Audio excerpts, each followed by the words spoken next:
Hello everyone. आज हम start करेंगे भारतीय साक्ष्य अधिनियम के बारे में। जो पहले था इंडियन एविडेंस एक्ट 2023 के बाद भारतीय साक्ष्य अधिनियम आ गया है। अभी क्रिमिनल लॉज चेंज हुए हैं। तो अगर हम बात करें द वेरी नेम भारतीय साक्ष्य अधिनियम, अधिनियम, राइट। तो भारतीय मीन्स इंडियन। साक्ष्य, इस चीज का आपके पास क्या साक्ष्य है, जैसे हम देखते हैं ना, इट मीन एविडेंस। क्या एविडेंस आपके पास। अधिनियम सेम एक्ट। तो नेम सेम ही है, बट उसकी लैंग्वेज चेंज कर दी गई है, विच इज भारतीय साक्ष्य अधिनियम। तो सबसे पहले हम इंडियन एविडेंस एक्ट या भारतीय साक्ष्य अधिनियम ही इस सब्जेक्ट के बारे में क्यों स्टार्ट कर रहे हैं। बिकॉज ये एक ऐसा एक्ट है जो कि लीगल प्रोसीडिंग्स का बहुत ही एक हार्ट है, अगर मैं बात करूं। बिकॉज अगर सिविल प्रोसीडिंग्स हैं या क्रिमिनल प्रोसीडिंग्स हैं, एक फैक्ट को, एक कुछ फैक्ट्स हुए, उस फैक्ट्स के ऊपर एक जजमेंट आती है। जो ये रास्ता है, जो ये ब्रिज है, इसको अक्रॉस कौन कराता है, एविडेंस। जो कि कोर्ट में एविडेंसेस आते हैं। तो इसको सबसे पहले पढ़ने का इम्पोर्टेंस ये हो जाती है कि एक बार आपने इस सब्जेक्ट को अच्छे से रीड कर लिया, तो आपको सभी सिविल एंड क्रिमिनल का आपको हल्का सा आइडिया हो जाता है कि इसमें क्या चीज़ होती है। बिकॉज अगर मैं बात करूं कि अगर फॉर एग्जाम्पल कोई ऑफेंस होता है, अगर हम एक एग्जांपल लेके चलते हैं। कोई भी एक्ट पढ़ना है, उसको हमने अपने ऊपर अप्लाई करके एक रैशनल माइंड से लगा, रैशनल माइंड से सोच के उसको देखना है कि उसका क्या वेटेज है, उसका क्या मतलब है। अगर मैं बात करूं, हम अपने in our daily life we often say I know he did it, कि मुझे पता है कि उसने चोरी की है। ठीक है, सम सेज, ये हम ये भी कह देते हैं कि it's obvious she is lying, भी हाँ ये पता है भी वो झूठ बोल रही है। या हम कह देते हैं नहीं नहीं वो तो यार इनोसेंट है, तो मैं उस पर ट्रस्ट करता हूँ भी उसने ये काम नहीं किया। So but inside the court room, अगर मैं बात करूँ भी कोर्ट रूम के अंदर, what you feel, what you believe and what you assume, it does not matter. कि आप क्या फील करते हो, क्या आप उसको आप बिलीव करते हो या अज्यूम करते हो, ये चीजें मैटर नहीं करती। क्या मैटर करता है कि आप क्या प्रूव करोगे कोर्ट में, राइट। मतलब इट मीन्स कि what matters inside the court room is what you prove according to the rules of the evidence law, right. So अगर मैं आपसे एक, आपको मैं अब इलस्ट्रेशन दूं। फॉर एग्जाम्पल, आप इमेजिन कीजिए कि एक पर्सन ने, ए पर्सन ने चोरी की। उसका नेबर कहता है भी हाँ मैंने उसको सीन के आसपास देखा था। ठीक है।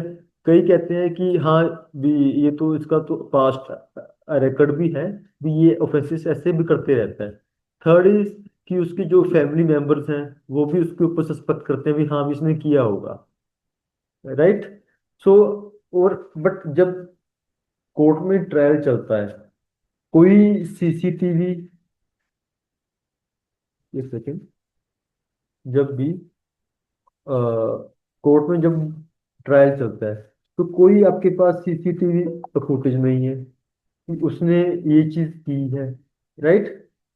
एंड सेकंड इज कि कोई ऐसा आपके पास उससे कुछ रिकवरी नहीं हुई, स्टोलन गुड्स की रिकवरी नहीं हुई, उसके पास कुछ नहीं मिला।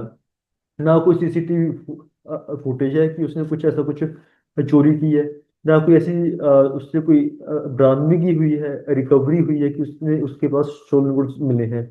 और कोई भी आई विटनेस कोर्ट में आके कॉन्फिडेंटली ये टेस्टिफाई नहीं कर पा रहा कि उसने ये ऑफेंस किया है। तो आप अभी अपनी बीइंग अ लॉयर और बीइंग अ जज, ये आप सोचिए कि क्या मोरली, या अगर मैं बात करूं in the eyes of the society, क्या वो गिल्टी है। Some will say yes maybe, right, भी हाँ भी उसने चोरी तो की है, इट इज, भी वो गिल्टी है। बट मैं बात करूं, क्या वो in the eyes of the law, क्या in the eyes of the law, क्या वो गिल्टी है, नो।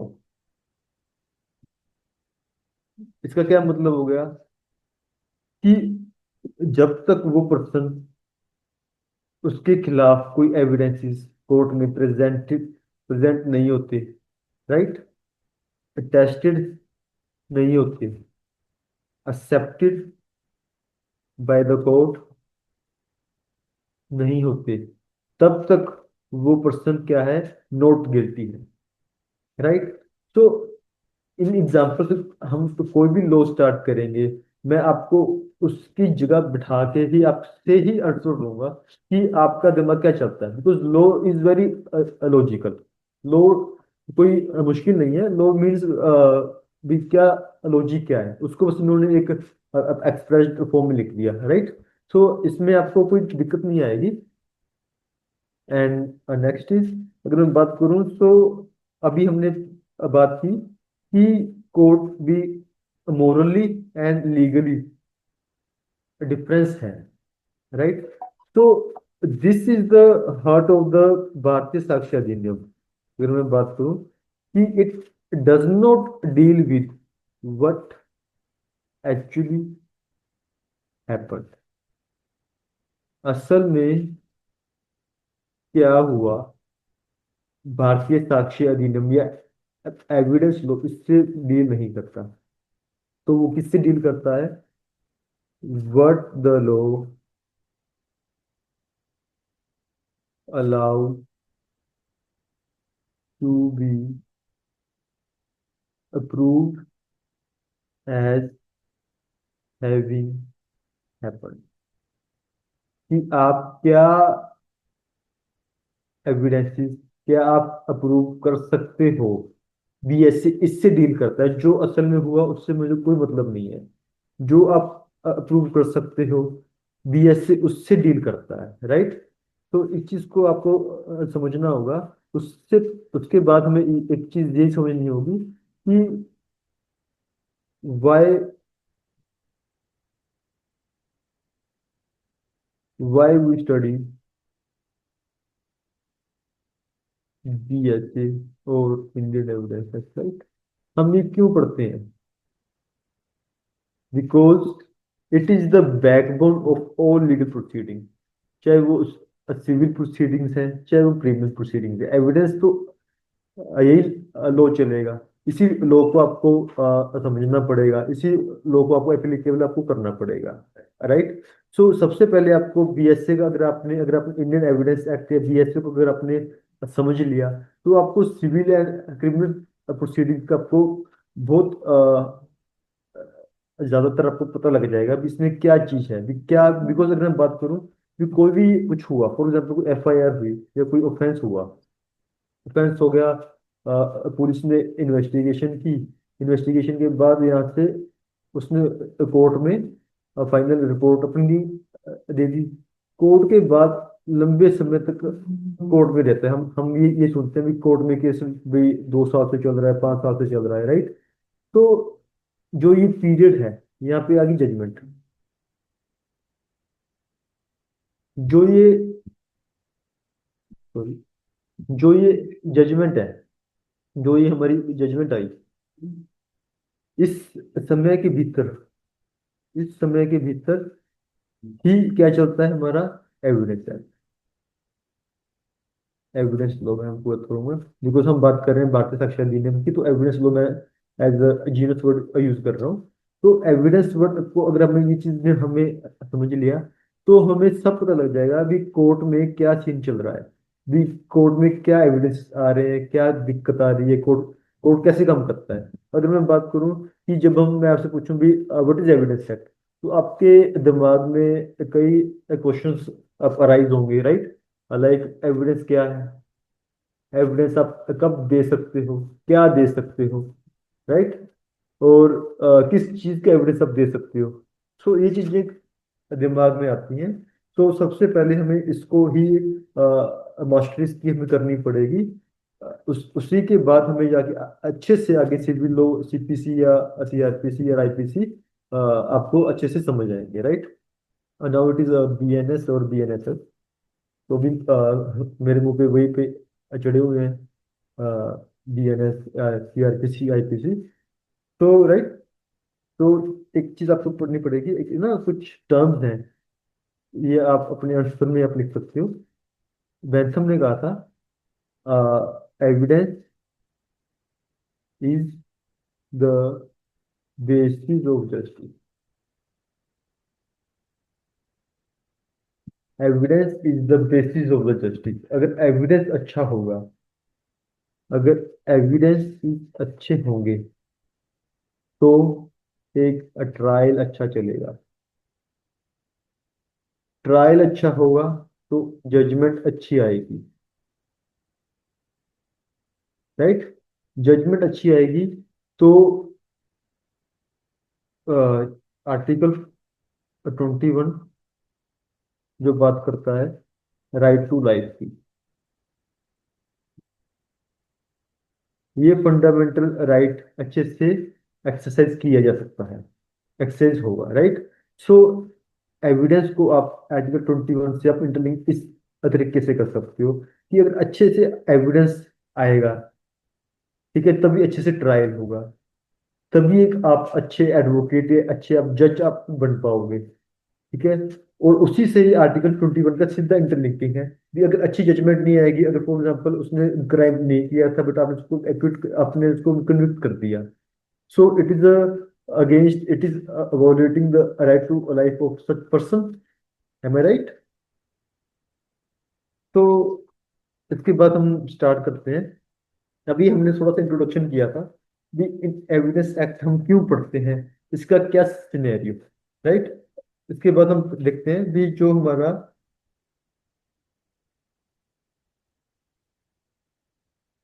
भारतीय भारतीय साक्ष्य अधिनियम 2023, ये एक्ट आया 47 ऑफ 2023। जो ये नंबर होता है, this is the act number. It means 2023 में काफी एक्ट पास हुए होंगे, है ना। कोई कोई एक एक्ट तो पास नहीं होता एक साल में। लॉ मेकर्स कई एक्ट्स लेके आते हैं, है ना, बिल्स लेके आते हैं। तो इसका एक्ट नंबर था 47। अगर मैं बात करूं, जो हमारे दूसरे एक्ट हैं, उनका है, BNS का है 45, BNS का है 45, BNSS का है 46, तो NBSA का है 47 और 2023, राइट। तो ये चीजें हमें पता होनी चाहिए कि इसका क्या मतलब है 47 का। अब किसी को पता ही नहीं होता क्या मतलब क्या है इसका 47 का, राइट।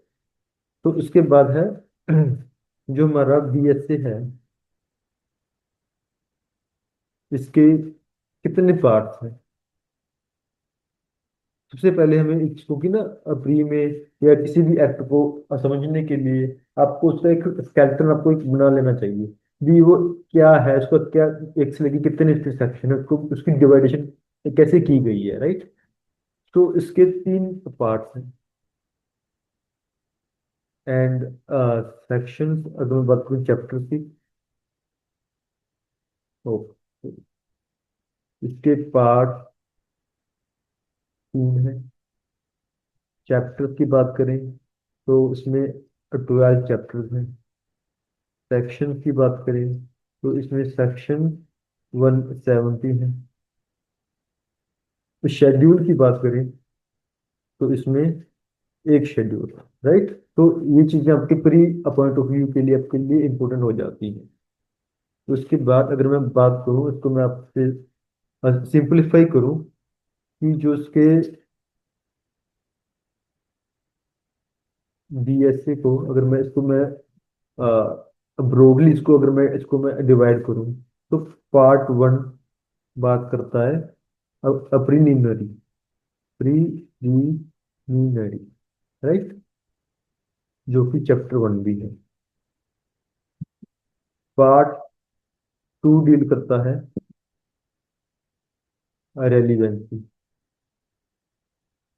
जो कि चैप्टर 2 है, राइट।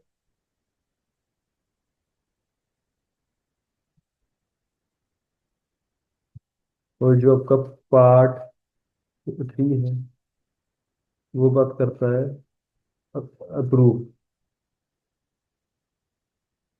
चैप्टर 3 से लेके 12।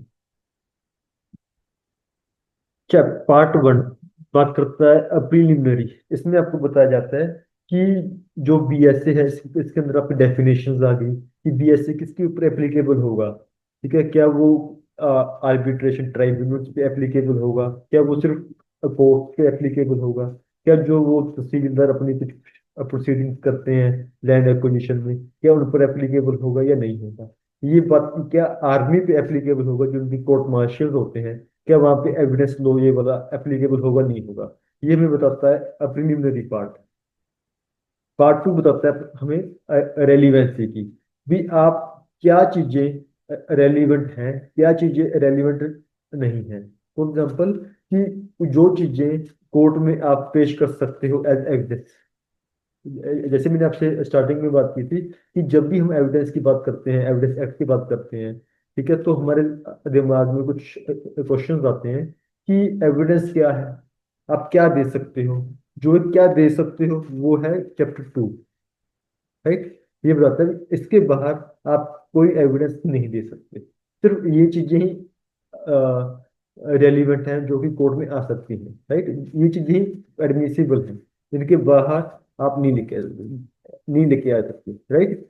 और जो पार्ट 3 है भी, आगे चलो जी, एविडेंसेस आ गए, आप उसको अप्रूव कैसे करोगे। एक चीज के 4 एविडेंस हैं, 4 में से किसकी वेटेज सबसे ज्यादा है, राइट। सो आप इसे अप्रूव कैसे करोगे। तो ये भी बताता है पार्ट 3 चैप्टर 3 से लेके 12 भी, आप उसको प्रूव कैसे करोगे, राइट। तो this is the skeleton of the भारतीय साक्ष्य अधिनियम। तो अभी हम स्टार्ट करते हैं कुछ इंट्रोडक्टरी चीजों से जो कि सबसे इम्पोर्टेंट हो जाती हैं कोई भी एक्ट स्टार्ट करने से पहले। तो फर्स्ट पॉइंट इज एविडेंस लो, चाहे हमारा इंडियन एविडेंस एक्ट है। अभी ना मैं आपको इंडियन एविडेंस एक्ट और भारतीय साक्ष्य अधिनियम दोनों ही पढ़ाऊंगा, बिकॉज इसमें क्या चीजें हैं भी, कई स्टेट्स में दोनों एक्ट पूछ रहे हैं। ठीक है, अगर सिर्फ बीएस से पूछते तो हम मैं सिर्फ आपको बीएस से ही बताता, बट उसके साथ साथ मैं आपको जो भी चेंजेस आए हैं, ठीक है, वो आपको मैं साथ साथ बताता जाऊंगा, राइट। सो हमारे जो फर्स्ट पॉइंट है डेट इज कि जो हमारा बीएसए है, Bharatiya Sakshya Adhiniyam, it is lex fori, FORI, lex fori. Lex fori का मीन्स है लॉ ऑफ फोरम। ठीक है, it mean law of place, it mean law of tribe. एक होता है लेक्स अफोरी और एक होता है lex loci. It means law,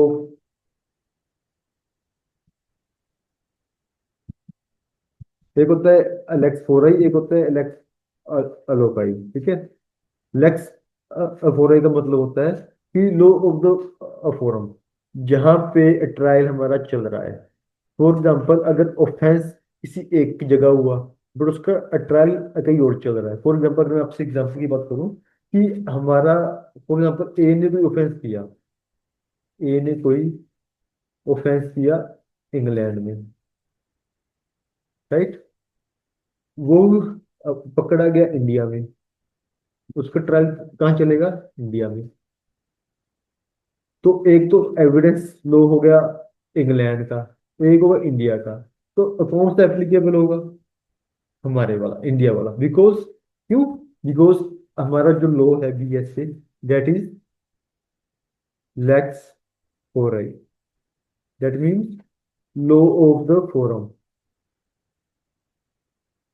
जहां पर ट्रायल चलेगा वहां का एविडेंस लॉ एप्लीकेबल होगा, राइट। उसके बाद ये चीज आपको ना समझनी होगी कि जो हमारा बीएसए है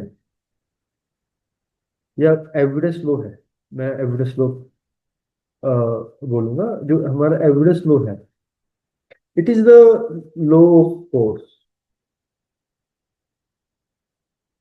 अगर आपका कोई कॉन्ट्रैक्ट था, आपका कोई कॉन्ट्रैक्ट ब्रीच हो गया, ठीक है, या आपके साथ कोई चोरी, या फिर आपको किसी ने हर्ट कर दिया, तो आप एफआईआर लिखाओगे, या अगर आपको कोई कॉन्ट्रैक्ट ब्रीच होगा तो आप सूट फाइल करोगे।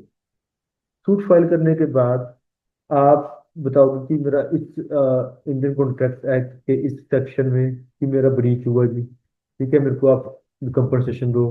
आप जब आप एफआईआर लिखाओगे तब आप बताओगे भी मेरा आईपीसी या बीएनएस की इस सेक्शन में मेरे साथ ऑफेंस, मेरे ऊपर ऑफेंस कमिट हुआ, तो आप उसके एफआईआर लिखो। तो ये लॉ तो हम यूज करते हैं, है ना। बट जो इंडियन एविडेंस एक्ट, ये कहा जाता है लॉ ऑफ कोर्ट, या भी ऐसे है, ये कहा जाता है लॉ ऑफ द कोर्ट। ये इसको कोर्ट यूज करते हैं कि हाँ भी हम क्या इंडियन एविडेंस एक्ट, क्या एविडेंस लॉ में ये चीजें रेलिवेंट है या नहीं है, राइट। सो ये कोर्ट देखता है एविडेंस को कि मैं इसको रेलिवेंट करूँ ना करूँ, एडमिसिबल इसको मैं करूँ ना करूँ, right. So it is the law of the court. So it is the part of the record of the court, right. तो आगे हम इसके आगे चलते हैं। दिस इज द बेसिक्स कि इंडियन एविडेंस एक्ट का क्या नेचर है, या बीएसए का किसी भी एविडेंस लॉ का क्या नेचर है, राइट। उसके बाद हम स्टार्ट करते हैं बेर एक्ट से। सबसे पहले किसी भी बेर एक्ट को पढ़ने से पहले हमें, जैसे हम कॉन्स्टिट्यूशन हम देखते हैं, कॉन्स्टिट्यूशन में क्या होता है, हम सबसे पहले क्या देखते हैं, उसका preamble, we the people of India, right. तो हर एक्ट का अपना एक प्रेम्बल होता है। हर एक्ट का एक प्रेम्बल होता है। जो कॉन्स्टिट्यूशन का प्रेम्बल है वो कॉन्स्टिट्यूशन को क्या बताता है कि ये कुछ सिद्धांत हैं, ये कुछ ऑब्जेक्ट ऑब्जेक्ट पर्पज या ऑब्जेक्टिव्स हैं कि जिसे ध्यान में रखते हुए आपको अगले सारे प्रोविजन को देख के चलना है ना। तो सेम किसी भी एक्ट का, किसी भी स्टैट्यूटरी, जो उसका कोई भी स्टैट्यूट है, उसका एक प्रेम्बल है, उसका एक प्रेम्बल ये चीज बताता है कि आपको जो भी आप आगे पढ़ोगे, आपको प्रेम्बल को नहीं भूलना, राइट। तो अगर हम इसको रीड डाउन करें, an act to consolidate, consolidate, consolidate का क्या मतलब हो गया, कंसोलिडेट का क्या मतलब है, कंसोलिडेट मीन्स कोई चीजें बिखरी हुई थी, कई चीजें, कई चीजें जैसे बिखरी हुई थी, हमने उन सभी को एक कंसोलिडेट कर दिया, एक बॉक्स में उसको बंद कर दिया, राइट। सो इट मीन्स कि इट इज द, सो आप लिख सकते हो ऑल स्कैटर्ड लॉज, कोई भी ऐसा कानून, अगर मैं आपको इंडियन एविडेंस एक्ट की बात करूं, अगर मैं आपको इंडियन एविडेंस एक्ट की बात करूं, तो उसमें भी वर्ड कंसोलिडेट वर्ड यूज था, राइट। उसका क्या मतलब था कि एविडेंस लो तो कहीं भी बिखरा हुआ है, ठीक है, हम उसको सभी को हम लेके एक लोग बना रहे हैं कि आपको अगर एविडेंस का अगर आपको कुछ भी देखना है तो आप यहाँ आइए, इस लॉ के अंदर आप उसको आप देखिए, राइट। आपको किसी और स्टैट्यूट में जाने की आपको कोई जरूरत नहीं है। So all scattered laws are compiled, all scattered laws are compiled in one law, right? तो अगर मैं बात करूं इसकी भी, उसका मीन, इसका क्या मतलब हो जाता है, whenever the act is consolidated, whenever the act is consolidated, that means it is the last product, it means that it is the last product or treated as and product of evidences, कि यही है, अभी और कुछ नहीं है। अभी अगर फॉर एग्जांपल कुछ पहले कुछ अगर ये वाले कुछ कानून थे, भी फॉर एग्जांपल भी किसी लॉ पे किसी में ये वाला एवरेज लगता था, किसी में ये लगता था, किसी में ये लगता था, किसी में ये लगता था। अभी वो नहीं लगेगा। अभी सिर्फ BHA लगेगा कि आपको कुछ भी देखना है, आप यहाँ आके देखो। इसमें आप एक ना जजमेंट आप लिख सकते हो। Union of India versus CR Verma 1958 supreme court. इसमें बताया गया था अभी कंसोलिडेशन का क्या मतलब होता है। whenever we do consolidation whenever we do consolidation, it ends the judicial discretion। For example जैसे हमने बात की कि चैप्टर 2 है जो, वो क्या आपको बताता है कि ये लॉ है, ठीक है। भी इसके अंदर मैंने आपको बता दिया भी ये चीजें रेलिवेंट है, इसके बारे कुछ रेलिवेंट नहीं है। तो कोर्ट अपनी डिस्क्रिशन अपनी मनमर्जी नहीं कर सकता भी, नहीं नहीं ये तुमको ठीक लगता है तो इसको मैं करूंगा। तो इसका क्या मतलब होगा, कंसोल जब हम वर्ड कंसोलिडेशन लिख देते हैं तो उससे जो जुडिशियल डिस्क्रिशन है, किसी भी कोर्ट की कुछ कोई डिस्क्रिशन है, वो खत्म हो जाती है। भी आपको with in the words of this law, आपको उसमें रहकर ही आप उसको इंटरप्रेट करना है। आपको अपना खुद का नहीं कुछ बताना, right. So whenever we do consolidation, it ends the judicial discretion। The provisions of this act, the provisions of this act must be applied strictly and can't be relaxed and can't be relaxed at the discretion of the court, can't be relaxed at the discretion of the court। सो आप क्या court अपनी description use कर ही नहीं सकता। इसमें आप लिख सकते हो only where the act only where the act itself allows to use discretion। जहां पे एक्ट खुद कहता है कि आप इस पॉइंट पे आप अपनी जुडिशियल डिस्क्रिप्शन यूज कर सकते हो। There only the court can there only the court can use its judicial description. Okay. So it means कि ये लिमिटेड डिस्क्रिप्शन की बात कर देते हैं कि जहां हमने कह दिया आप वहीं पे अपनी डिस्क्रिप्शन यूज कर सकते हो। ऐसा नहीं है कि आप आपकी जहां आपका मन किया आपने अपनी जुडिशियल डिस्क्रिप्शन को यूज कर लिया। सो कंसोलिडेशन का मतलब ये हो जाता है। तो ये हमें ध्यान में रखना होगा कि क्या मतलब है कंसोलिडेशन का। इसके अलावा क्या होता है, कई एक्ट्स में word define amend word use किए गए होते हैं, राइट। डिफाइन मीन्स कि हम इस एक्ट को बता रहे हैं, डिफाइन कर रहे हैं, ठीक है। कि इसका भी, जैसे फॉर एग्जांपल कोई रेंट एक्ट है, या कोई अगर मैं बात करूँ कोई अपने हिंदू लॉ है, तो वहाँ पे word define and amend word use है, राइट। तो वहाँ पे जो वर्ड अमेंड है, अमेंड का मतलब है कि पहले कोई जैसे फॉर एग्जाम्पल कोई कस्टम्स चल रहे थे या कोई पहले कोई लॉ था, तो हम अभी यहाँ पे वर्ड अमेंड यूज कर रहे हैं कि ये अमेंडेड लॉज हैं। तो जहाँ पे ये वर्ड यूज होते हैं वहाँ पे वर्ड, तो इसका मतलब ये नहीं होता कि वो कंसोलिडेट है, कि वो एब्सोल्यूट है, नहीं। जहाँ पे वर्ड कंसोलिडेट लिखा होगा सिर्फ वही लॉ अपने आप में पूरा है, राइट। तो इसके बाद हम स्टार्ट करते हैं आगे। An act to consolidate and to provide for general rules and principles of evidence for fair trial.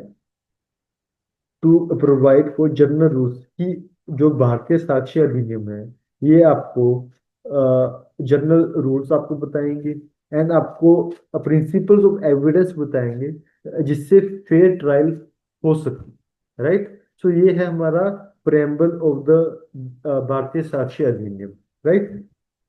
उसके बाद हम पढ़ते हैं सेक्शन 1। सेक्शन 1 अगर मैं बात करूं, वो बताता है आपको short title, application and commencement. This act में बी कॉल्ड द भारतीय साक्ष्य अधिनियम। आप क्या कहोगे? आप इसको क्या भारतीय साक्ष्य अधिनियम का बीएससी आप कह सकते हो? हम कह देते हैं नॉर्मल पैराग्राफ में, बट ऐसा ये वर्ड कहीं यूज नहीं है। क्या यूज, इन्होंने क्या कहा है भी आपको इस एक्ट को क्या कहना है? भारतीय साक्ष्य अधिनियम। आप इसको बीएससी या कुछ भी आप कुछ और नाम नहीं आपको दे सकते। क्या मैं बीएससी, क्या मैं भारतीय साक्ष्य अधिनियम को एविडेंस लो या इंडियन एविडेंस एक्ट में उसको कह सकता हूँ? मैं नहीं कह सकता। क्यों नहीं कह सकता? बिकॉज सेक्शन 1 हमें स्पेशली कह रहा है कि आप इस एक्ट को सिर्फ क्या कहोगे? भारतीय साक्ष्य अधिनियम। बट चलो हम अपने थोड़ा सा इजी करने के लिए हम कह देते हैं, राइट? तो इससे कोई इतना फर्क नहीं पड़ता। Next is section second.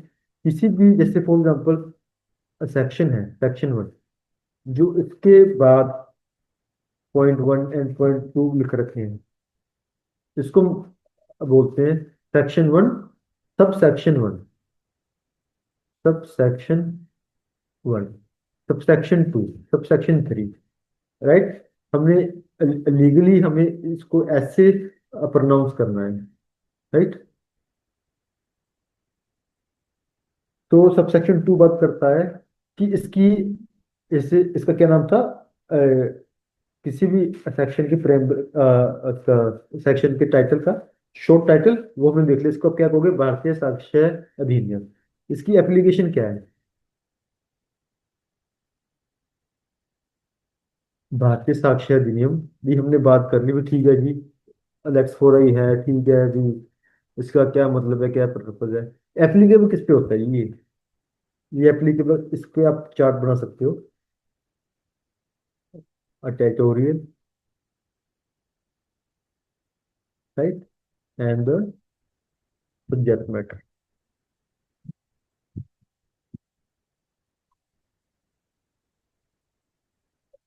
क्या ये सारी इंडिया पे एप्लीकेबल है? BSA, race, it is whole of India. क्या ये जम्मू कश्मीर पे एप्लीकेबल है? Yes. After Jammu Kashmir D organisation act 2019, जो 31 अक्टूबर को इनेक्टमेंट में आया था, तो उसके बाद भी जम्मू कश्मीर को भी ये एप्लीकेबल है। पहले क्योंकि वहाँ के अपने लॉज थे, आर्टिकल 370 की वजह से, तो वो उनकी जैसे वहाँ पे पहले आईपीसी नहीं था, रणवीर पिनल कोड था। तो अभी जो लॉज बाकी इंडिया पे एप्लीकेबल हो रहे हैं, वही लॉज अभी जम्मू कश्मीर पे एप्लीकेबल होंगे। सो it means BSA applicable on Jammu Kashmir also, right? अगर मैं आपसे सब्जेक्ट मैटर की बात करूं, सब्जेक्ट मैटर किस पे एप्लीकेबल होगा और किस पे नहीं? किस पे होगा? कोशी पे एप्लीकेबल होगा ये, ऑल जुडिशियल प्रोसीडिंग, ठीक है जी। Second is in or before court, ये तो चलो था।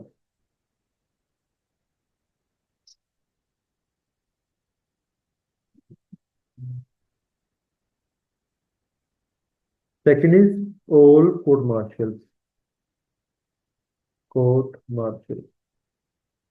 पहले Indian evidence act all court martial पे एप्लीकेबल नहीं होता था, अभी ये एप्लीकेबल होता है, ठीक है? तो ये चीज आपको ध्यान रखनी है। और ये कहाँ एप्लीकेबल नहीं होता?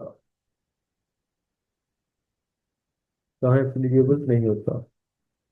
नेगेटिव आर्बिट्रेशन,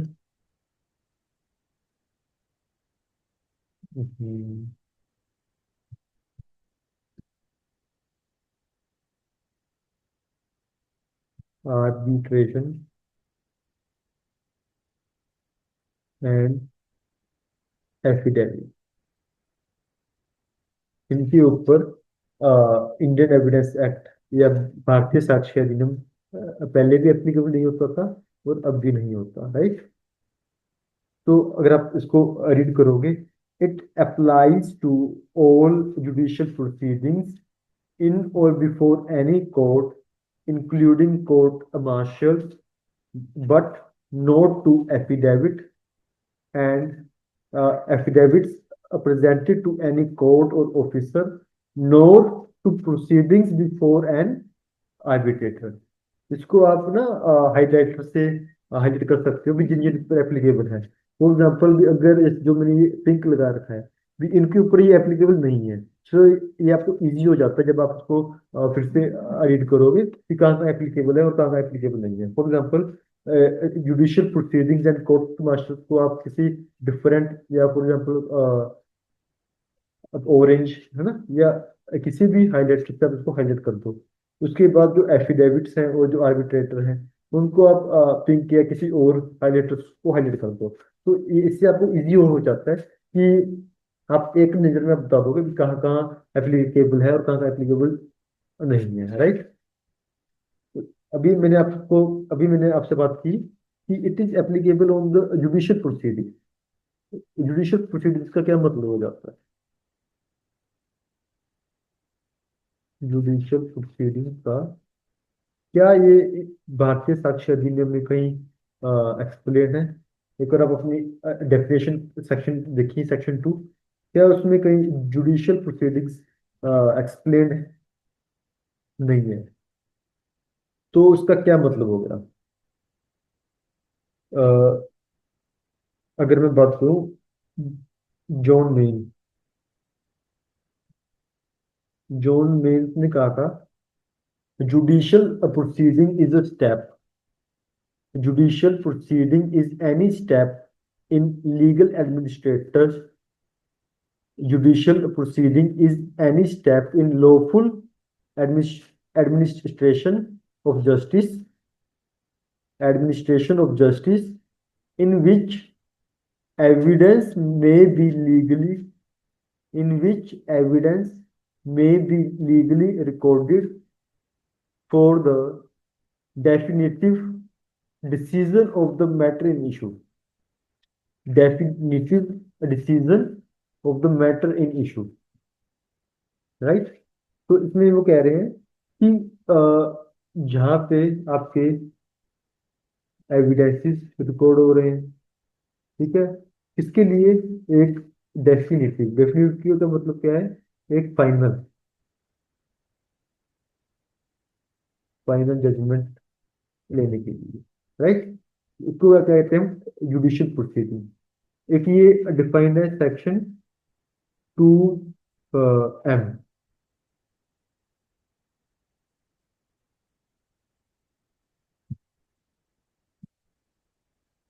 एक second.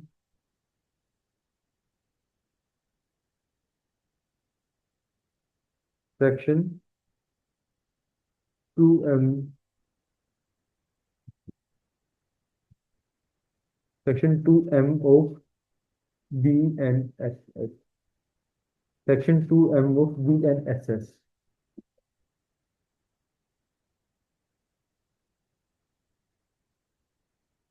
Section 2M of BNSS में जुडिशियल प्रोसीडिंग्स डिफाइंड है। इससे एक क्वेश्चन जरूर आपको राइज होता है कि हम पढ़ रहे हैं भारतीय साक्ष्य अधिनियम BS से, हम बात कर हम चले गए BNSS में, तो क्या हम किसी की डेफिनेशन को यहाँ पे यूज कर सकते हैं?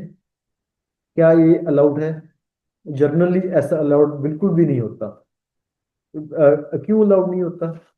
अगर आप देखोगे बिकॉज एक सेक्शन एक एक्ट की जो डेफिनेशन दी गई होती हैं आप सिर्फ उनको ही यूज कर सकते हो, रेदर देन आपको बताया गया ना हो कि आप उस एक्ट की भी आप यूज कर सकते हो।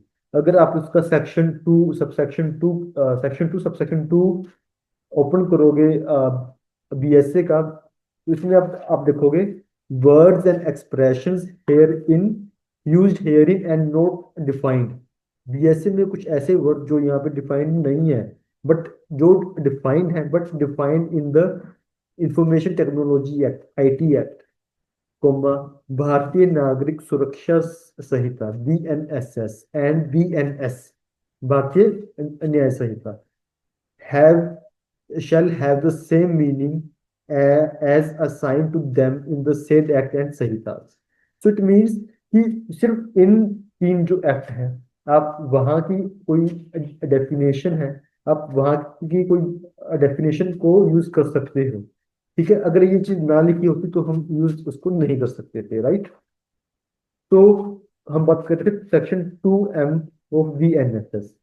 सो इसमें बताया गया any proceedings in the course of which, any proceedings in the course of which evidence is or may be legally taken on oath, जहां पे एविडेंस को ओथ पे लिया जा रहा है। ठीक है, एविडेंस को ओथ पे लिया जा रहा है, ठीक है, उसे हम क्या कहते हैं, जुडिशियल प्रोसीडिंग, राइट। तो ये चीज और एक चीज आपको और बतानी है भी, एक है अपना जर्नल प्रोसीजर।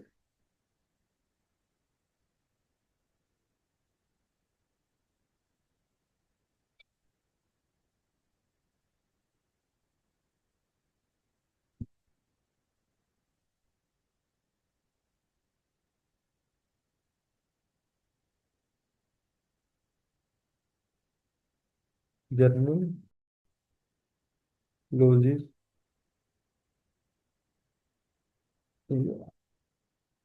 जर्नल क्लोजेस है, राइट। जो भी इसके अंदर डेफिनेशंस हैं वो आप कहीं भी यूज कर सकते हैं। इसका जैसे नेम ही है, जो इसमें कुछ डेफिनेशन है वो आप किसी भी एक्ट में यूज कर सकते हैं। इसके अलावा किसी भी की आप एक्ट की कुछ कोई भी आप डेफिनेशन किसी और एक्ट में यूज या इनकॉर्पोरेट आप उसको नहीं कर सकते, एक्सेप्ट जब आपको अलाउ ना किया गया हो, राइट। हम थे जुडिशियल प्रोसीडिंग्स पे भी, उसका क्या मतलब हो जाता है। तो अगर मैं बात करूं भी, क्या जुडिशियल, क्या BSA हमारा डिपार्टमेंटल प्रोसीडिंग में एप्लीकेबल होता है? Answer is no, right. Departmental proceedings मतलब फॉर एग्जांपल कोई कंपनी है, कंपनी का कोई किसी एम्प्लॉय ने कुछ अपलोड कर दिया, एक तो उसके ऊपर जो कोर्ट में केस चल रहा है वो तो है ही है, एक उसके अंदर एक डिपार्टमेंटल प्रोसीडिंग स्टार्ट हो जाती है कि उसको वहां से हटाने के लिए या कुछ उसके ऊपर कोई फाइन वगैरह लगाने के लिए, राइट। तो वहां पे हमारा BSA एप्लीकेबल नहीं होता, right, because it is not the judicial proceedings. ये तो फर्स्ट। सेकंड इज, क्या ये एप्लीकेबल होता है आर्बिट्रेशन पे? ये भी हमने बात की थी, इट इज नॉट, दो आर्बिट्रेशन एक ऐसी प्रोसीडिंग है जहाँ पे एविडेंसेस ओथ पे लिए जाते हैं, बट हमारा BSA साफ साफ कह रहा है कि ये आर्बिट्रेशन पे एप्लीकेबल नहीं होगा, कि चाहे उस पे, चाहे उसका नेचर कोर्ट जैसा ही है, but it is not the such court, right. So it is not applicable on the arbitration also। क्या ये ऐसी प्रोसीडिंग्स पे एप्लीकेबल हो सकता है जो कि एक कलेक्टर चला रहा है लैंड एक्विजिशन एक्ट के अंदर?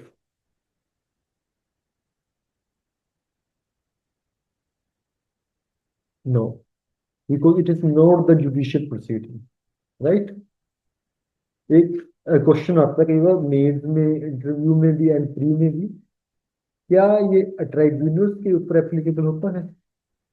क्या एविडेंस लो BSA या इंडियन एविडेंस है, क्या ये ट्राइब्यूनल्स के ऊपर एप्लीकेबल है या नहीं? ठीक है, इसके इसके लिए हमें ये जानना पड़ेगा ट्राइब्यूनल्स का क्या नेचर क्या है,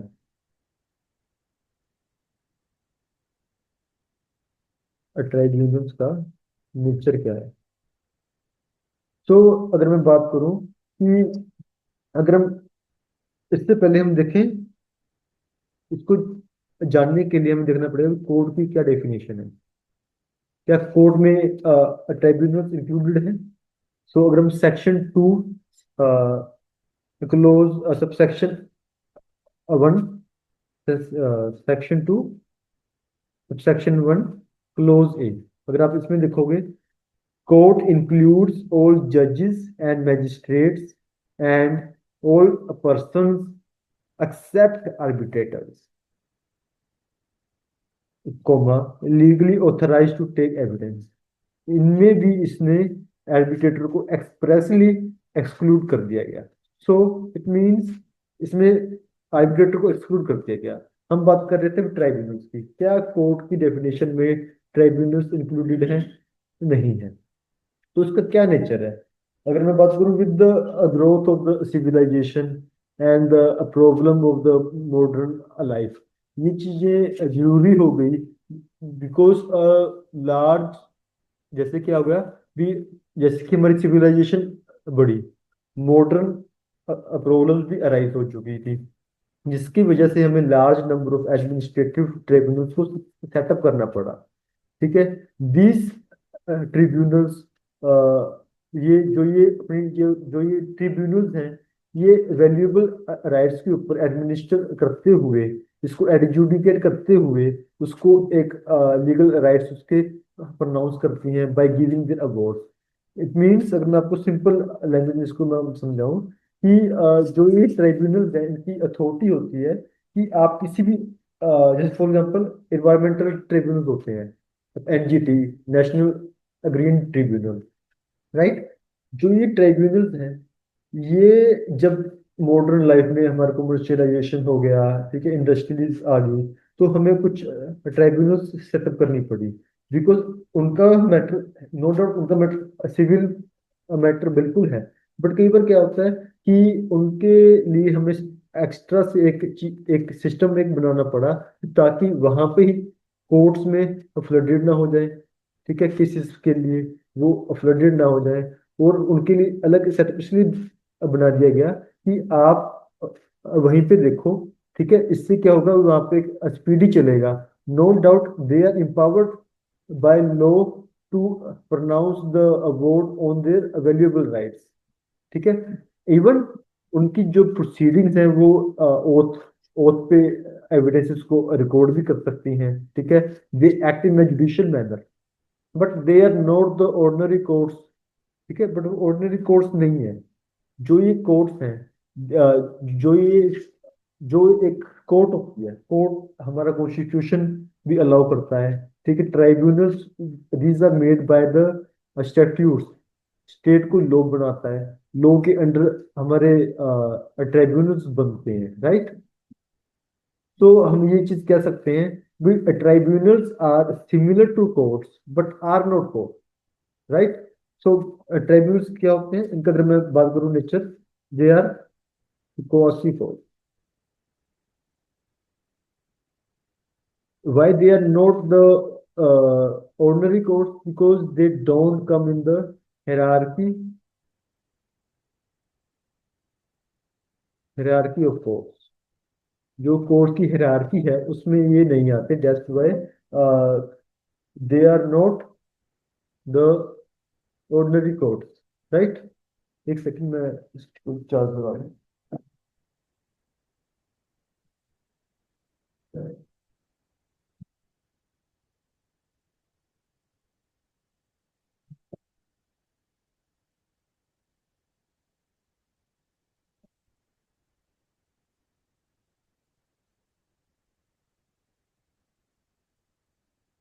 right.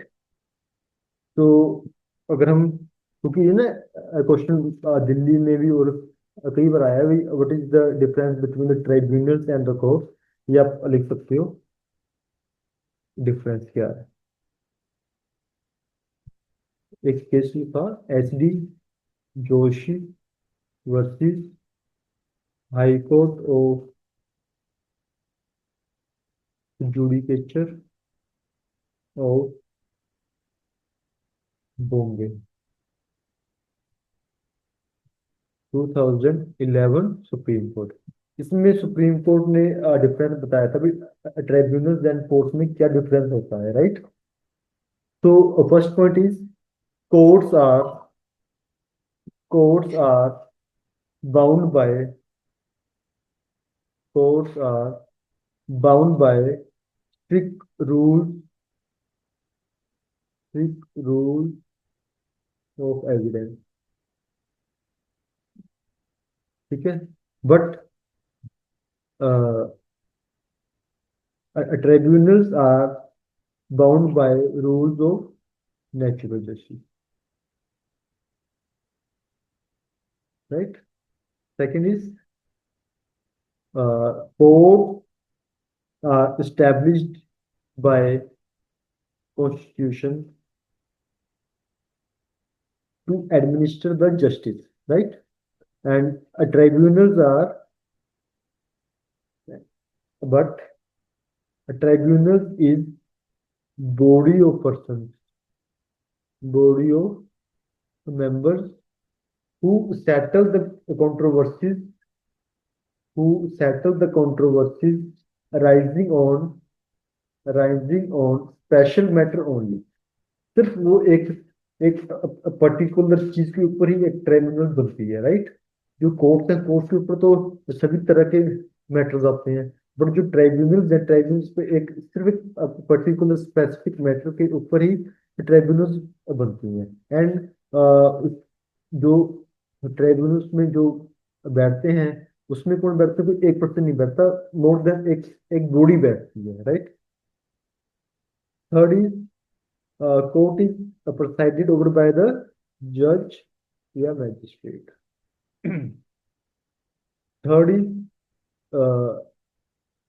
tribunals are headed by chairman and other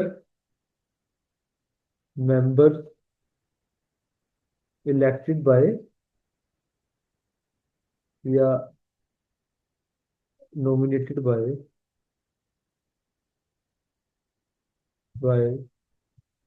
appropriate authority, right?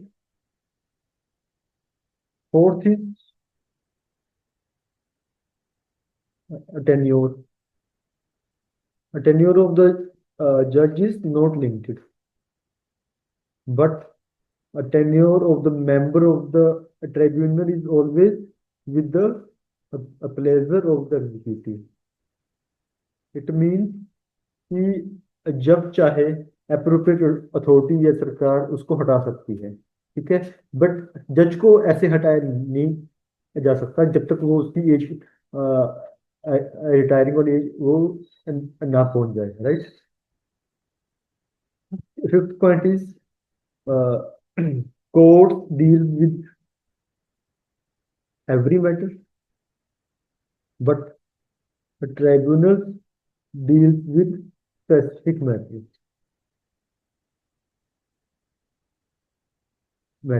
which the state decides or arising out of the administrative law, right? Last point is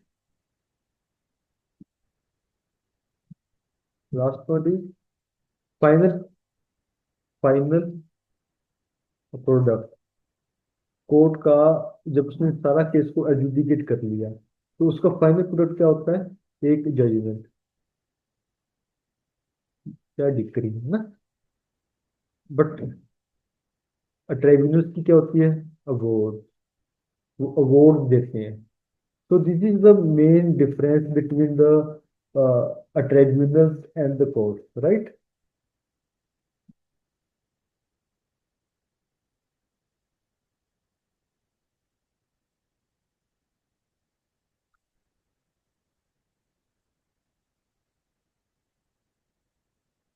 तो इसके बाद हम रीड करते हैं।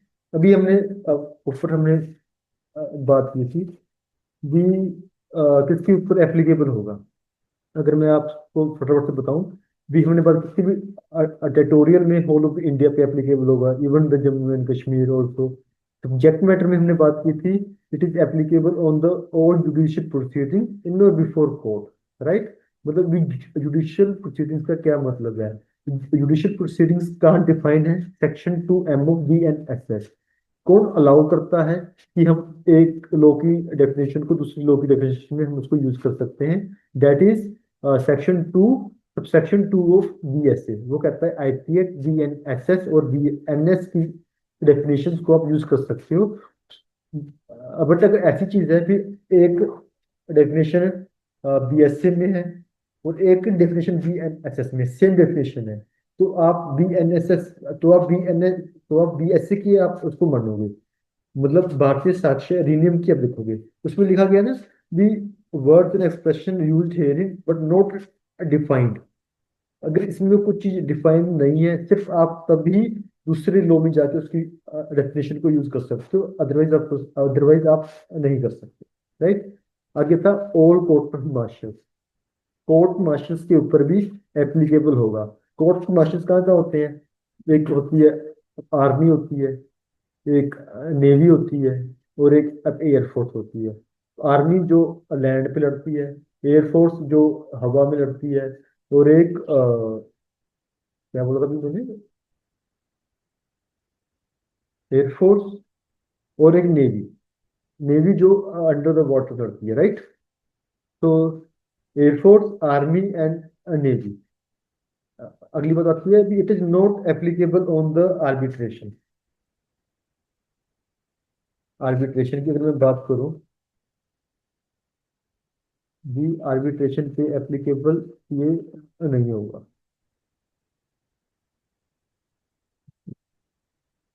आर्बिट्रेशन पे ये एप्लीकेबल नहीं होगा। क्या कोई एक्ट है जो आर्बिट्रेशन से डील करता है? Yes, this is an act,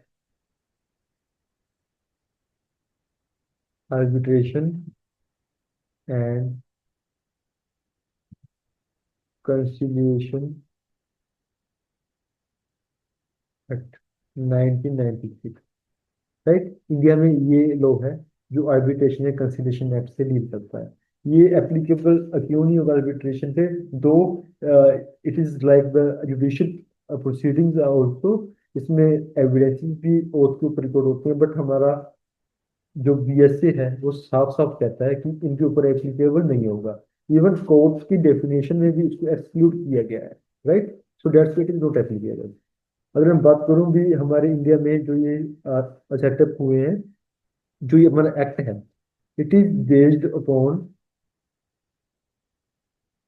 United Nations commission on international trade law. ठीक है। जो इसका, अगर इसकी मैं आपको मैं रिपीट करूं, United United nation commission on international trade law. Right. एक 1976 में इन्होंने एक मॉडल पेश किया था आर्बिट्रेशन के ऊपर, तो कमर्शियल आर्बिट्रेशन के ऊपर, तो उसको बेस बनाते हुए इंडिया ने 1996 में आर्बिट्रेशन एंड कंसिलिएशन एक्ट पास किया था। सो अगर मैं बात करूं भी जो ये ट्राइब्यूनल्स हैं या जो ये आर्बिट्रेशन है, इनके ऊपर अगर एविडेंस एक्ट अगर BSc एप्लीकेबल नहीं हो रहा, तो इनके ऊपर क्या एप्लीकेबल होगा? क्या कोई भी एविडेंस हम रेलिवेंट कर सकते हैं, कोर्ट में पेश कर सकते हैं? No. They all are govern by the principles of natural justice. Natural justice. Right. Next हम बात करते हैं affidavit. Why evidence not applicable on the affidavit? क्या एफिडेविट एविडेंस होते क्या है? अगर मैं आपसे बात करूं, भी एफिडेविट होते क्या है? इसमें एक केस लो है, Chhotu Prasad versus Hari Dushyant. 1997, Chhotu Prasad Singh versus Hari Dushyant, 1997, supreme court. It is it is essential character. It is essential characteristic of an affidavit. Affidavit means कि मैं एक कागज पे कसम खा के चीज कह रहा हूँ कि हाँ ये चीज ऐसे है, तो इट इज एफिडेविट। राइट। तो इसका मेन चीज क्या चीज है, तो इसकी मेन एसेंशियल चीज क्या है कि आपको ओथ पे, आपको कसम खा के, है ना, एक चीज किसी अथॉरिटी के सामने कसम खा के, ऐसे नहीं आपने घर पे या मैं आपके सामने कसम खा रहा हूँ, है ना, या मैं घर पे बैठ के मैंने भी अकेले ने भी कसम खा ली और एक मैंने एक डॉक्यूमेंट बना दिया, नहीं। ये किसी अथॉरिटी के सामने जाके मैंने कोई कसम खाई, ठीक है, that is the main essential characteristic. आप लिख सकते हो, it is essential characteristic of an affidavit that it should be that it should be made on oath. It should be made on oath or or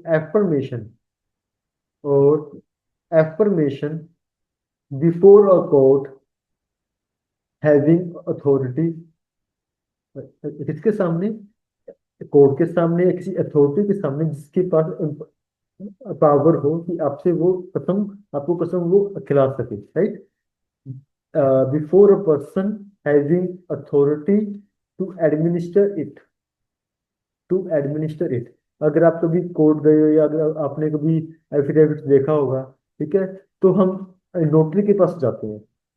notary हमसे 50 या 100 rupees या जो भी उसके भी चार्जेस होते हैं ना, vary to place to place, तो वो नोटरी फीस लेके एफिडेविट पे उसके सामने आपको, नोटरी के सामने आपको उस एफिडेविट पे साइन करना पड़ता है, ठीक है, वो देखता है आप उस पर भी आप वॉलंटरी आप ये चीज आप कर रहे हो, ठीक है, उसके बाद वो अपने साइन करते हैं, अपनी स्टैंप लगाता है, राइट। सो उसके पास इम्पावरमेंट है, उसके पास अथॉरिटी है कि वो आपसे एफिडेविट साइन, एफिडेविट आपसे करवा सकता है, ठीक है, एग्जीक्यूट आपसे करवा सकता है। तो ये पावर नोटरी को कौन देता है, इंडियन ओथ एक्ट 1969। इसमें नोटरी को अपना लाइसेंस लेना पड़ता है, उसके बाद वो किसी भी पर्सन को ओथ दिलवा सकता है, right. Failure to fulfil this essential requirement, failure to fulfill this essential requirement would render the affidavit impermissible, तो वो एफिडेविट वैलिड नहीं माना जाएगा, right. So this is the affidavit. तो अगर मैं बात करूं कि ये तो मैंने बात कर लिया अभी एफिडेविट्स होते क्या है, अगर मैं बात करूं why affidavit are,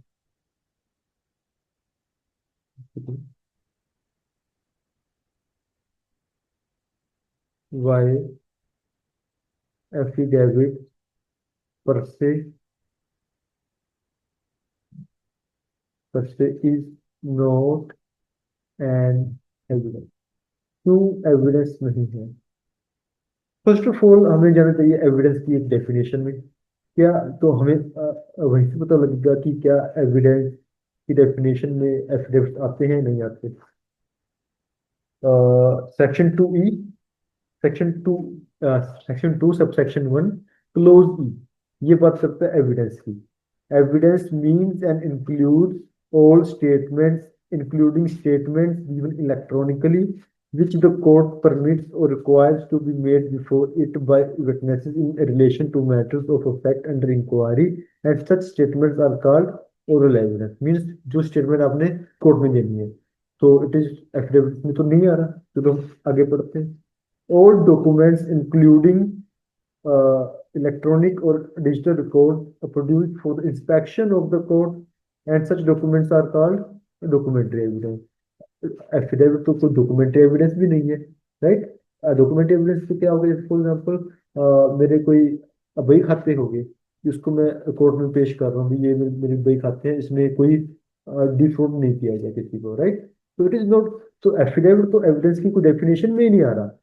So that's why first point you कि it is not evidence because it does not come under the definition of the evidence. Second is कि कोई भी एविडेंस, कोई भी चीज या कोई कुछ टेस्टिमनी या कोई डॉक्यूमेंट एविडेंस कब बनता है, जब आपने उस एविडेंस, जब आपने कुछ उसका पेश करने के बाद उसका क्रॉस एग्जामिनेशन हुआ है। अगर आपने उस डॉक्यूमेंट का एफिडेविट का या किसी डॉक्यूमेंट का आपने उसका क्रॉस एग्जामिन किया है, ठीक है, तब तो आप उसको एविडेंस कहोगे। बट एफिडेविट्स का क्रॉस एग्जामिन हम करते ही नहीं है, ठीक है। तो one of the key principles of the evidence law is that evidence should be tested through cross examination, right? तो तो एफिडेविट्स क्या है? Affidavits are written statements sworn before an officer but are not presented for cross examination, ठीक है। सो वो qualify ही नहीं करते कि वो एविडेंस हम उनको कह सके, राइट। तो that's why they are not the evidence. तो क्या कोई, तो हम देखते हैं एविडेंस एफिडेविट्स कोर्ट में चलते भी हैं, तो उसका क्या यूज क्या है? इसका यूज बहुत ही लिमिटेड यूज है, लिमिटेड यूज ऑफ एफिडेविट।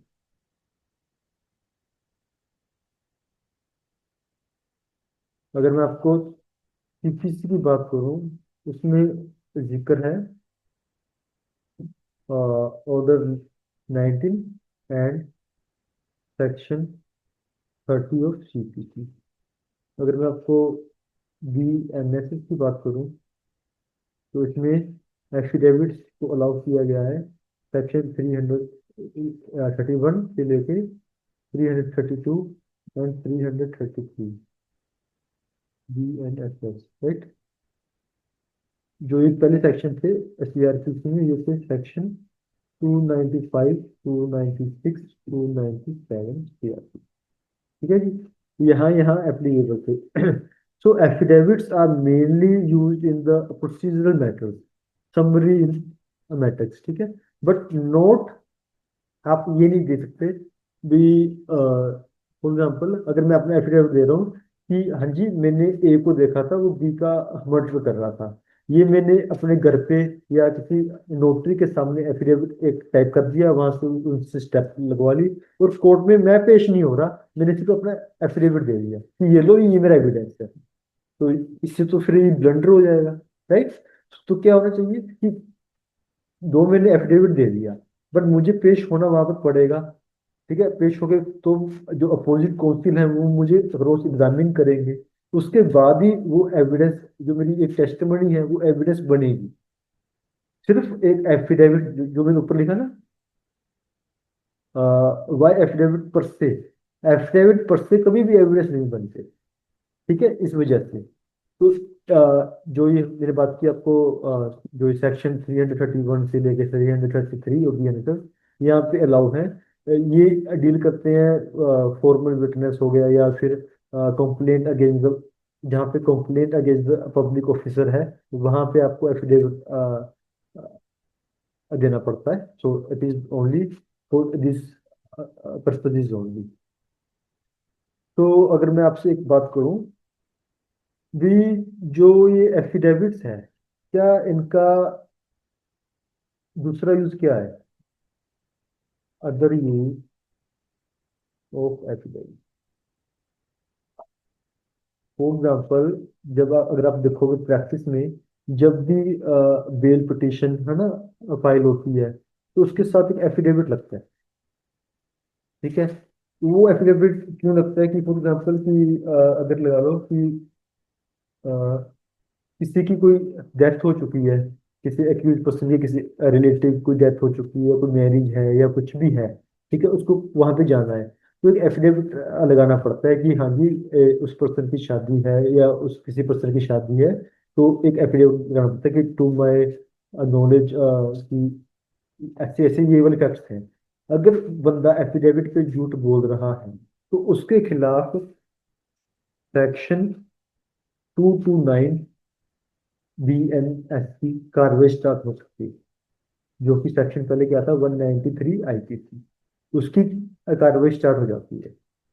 और दूसरा यूज किया है, जो भी बंदा एफिडेविट पे बोलता है, that can be used as an admission, that can be used as an admission against the maker, ठीक है जी, आप उससे पलट नहीं सकते, तो वो एज ए एडमिशन यूज उसको किया जा सकता है। So this is the use of the affidavits. सो एक प्रैक्टिस क्या चल गई थी कि पुलिस ऑफिसर्स क्या करने लगे थे। एक एक केस हुआ था Rajpali, it is very landmark case, Rajpali Abdulla versus state of UP, 2002 supreme court. इस केस में क्या हुआ था कि एक पुलिस ने एक ना प्रैक्टिस स्टार्ट कर दी थी। They start taking the statements of the witnesses. ठीक है, उनसे क्या करते थे, एक जैसे सेक्शन 161 जो सीआरपीसी है ना, उसमें क्या करने लगे थे कि विटनेसेस की स्टेटमेंट को ऑन एफिडेविट्स लेने लगे थे। जो इलिटरेट या विटनेसेस हैं, इनको क्या होता था, उनको ये डर हो जाता था कि हमने भी पुलिस को एफिडेविट पे मतलब कुछ स्टेटमेंट दी है, और वो स्टेटमेंट पुलिस वाले धक्के से या फोर्स करके कुछ उनसे स्टेटमेंट लिखवा के उनके वहां पे एफिडेविट पे उनसे साइन करवा लेते थे। तो इससे क्या होता कि जो विटनेस था, वो वो अगर चाहे भी वो कोर्ट में झूठ नहीं बोल सकता था, मतलब सच नहीं बोल सकता था। बिकॉज अगर वो वहां पे कॉन्ट्राडिक्ट करता तो वो पुलिस उनको डरा देती थी कि आपने अगर एफिडेविट से कुछ, अगर आपने कुछ कॉन्ट्राडिक्शन कुछ बोला, तो आपके ऊपर सेक्शन 193 या सेक्शन 229 की कार्रवाई स्टार्ट हो जाए। तो इस वजह से कोर्ट ने पुलिस वालों को बहुत इस चीज के मतलब डांटा, लेमेंट किया कि ये बहुत ही एक रॉन्ग प्रैक्टिस है भी, आपको ऐसा नहीं करना। बट अगर आपको कोई भी विटनेस, कोई प्राइम विटनेस अगर आपको कोई लगता है कि वो बाद में कोर्ट में जाके मुकर जाएगा, तो आप उसकी एविडेंस, उसकी स्टेटमेंट को आप सेक्शन 164 सीआरपीसी जो अभी है 183 बीएनएसएस में आप उसकी रिकॉर्ड करवा सकते हैं। भी आप इसमें आप एफिडेविट नहीं, मतलब अगर आप ऐसा ले रहे हो तो इसका माना ही नहीं जाएगा, राइट। तो दिस इज द, अभी हमने this is the use of the affidavit, कैसे यूज हुआ। ठीक है, अगर मैं आपको कुछ समअप करूं जो आज हमने ये पढ़ा। ठीक है, इसमें आज हमने रीड किया कि एविडेंस लॉ की क्या इम्पोर्टेंस है। हमने स्टार्ट किया था एक एग्जांपल लेके कि अगर आप एग्जांपल लो कि ए पर्सन ने कोई चोरी की है, तो कुछ नेबर्स कुछ कह रहे हैं बट कुछ सीसीटीवी फुटेज वगैरह नहीं है ना, तो उसका क्या रोल है। उसके बाद हमने किया था कि बीएसए का क्या नेचर है, क्या वो लेक्स लोकाई है या लेक्स फोराई है। It is lex fori, it means law of the forum. जहाँ पे ट्रायल चलेगा वहां पे ही उसी का ही एविडेंस लॉ एप्लीकेबल होगा। उसके बाद हमने किया था कि कंसोलिडेशन का क्या मतलब है, प्रेम्बल का क्या मतलब है, एविडेंस एक्ट के कितने पार्ट्स हैं, कितने सेक्शंस हैं, कितना एक शेड्यूल है, राइट। और उसके बाद हमने किया था कि जो उसकी डेफिनेट एप्लीकेबिलिटी के बारे में हमने हमने बात की थी कि जो बीएसए है इसकी एप्लीकेशन क्या है। क्या एक टेरिटोरियल में इसकी इसकी टेरिटरी क्या है, टेरिटोरियल मीन्स टेरिटरी, क्या ये होल ऑफ इंडिया पे एप्लीकेबल होगा including the Jammu and Kashmir. Subject matter की अगर मैं आपसे बात करूं, वही हमने बात की थी जुडिशियल प्रोसीडिंग्स की। जुडिशियल प्रोसीडिंग्स का क्या मतलब है, ये क्या ये सभी प्रोसीडिंग्स पे एप्लीकेबल होता है? नहीं, सिर्फ जुडिशियल प्रोसीडिंग्स में। ठीक है, फिर हमने किया था all court marshals, air, navy, air force, right, इनके ऊपर एप्लीकेबल होगा। और ये कहाँ एप्लीकेबल नहीं होगा, आर्बिट्रेशन पे एप्लीकेबल नहीं होगा जी, एफिडेविट पे एप्लीकेबल नहीं होगा। ठीक है, एफिडेविट के ऊपर हमने थोरोली रीड किया कि एफिडेविट क्या होते हैं, इनके ऊपर क्यों एप्लीकेबल नहीं होता, और इसका जहाँ यूज है order 19 of the CPC, section 30 of CPC, right, and section 300।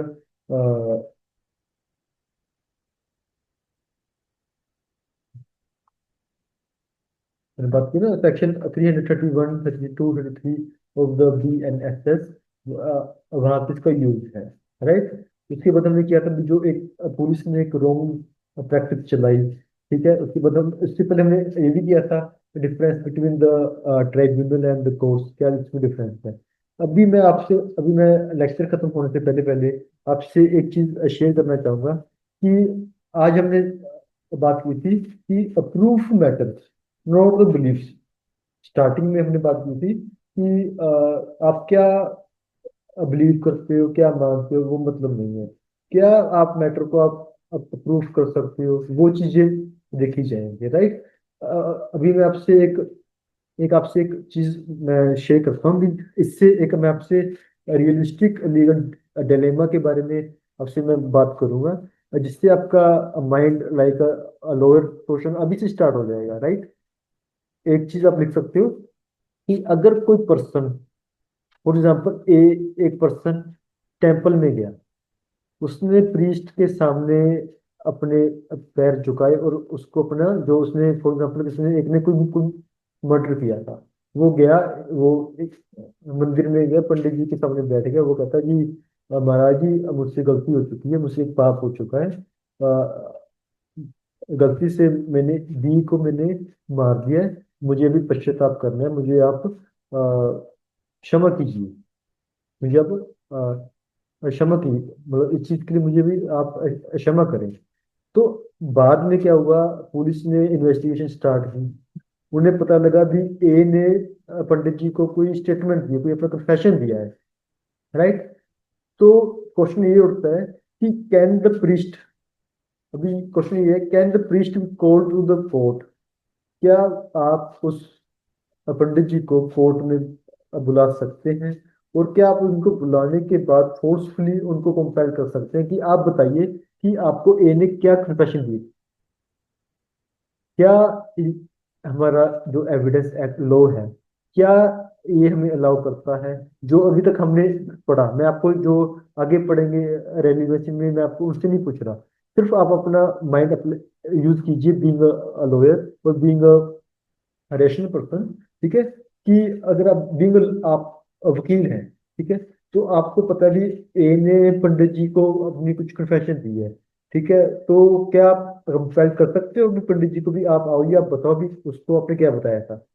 अग, इसको आप इस तरीके से भी सोचें भी, अगर अलाउ आप कर रहे हो तो इससे तो जो एक वैल्यूज थी, जो एक कनेक्शन था एक पर्सन और रिलीजियस जो बिलीफ थे, है ना, अ, उस पर्सन का और पंडित जी का, क्या इससे उस पर्सन की प्राइवेसी को हार्म हो रहा है।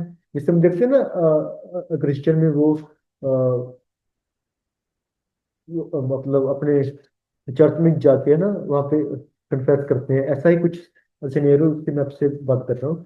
तो इसका बात तो आप इसके बारे में आप सोचें, वो इसके बारे में नेक्स्ट लेक्चर में हम डिस्कस करेंगे कि हमने बात की थी proof matters not the belief, कि क्या ये एप्लीकेबल है या नहीं है।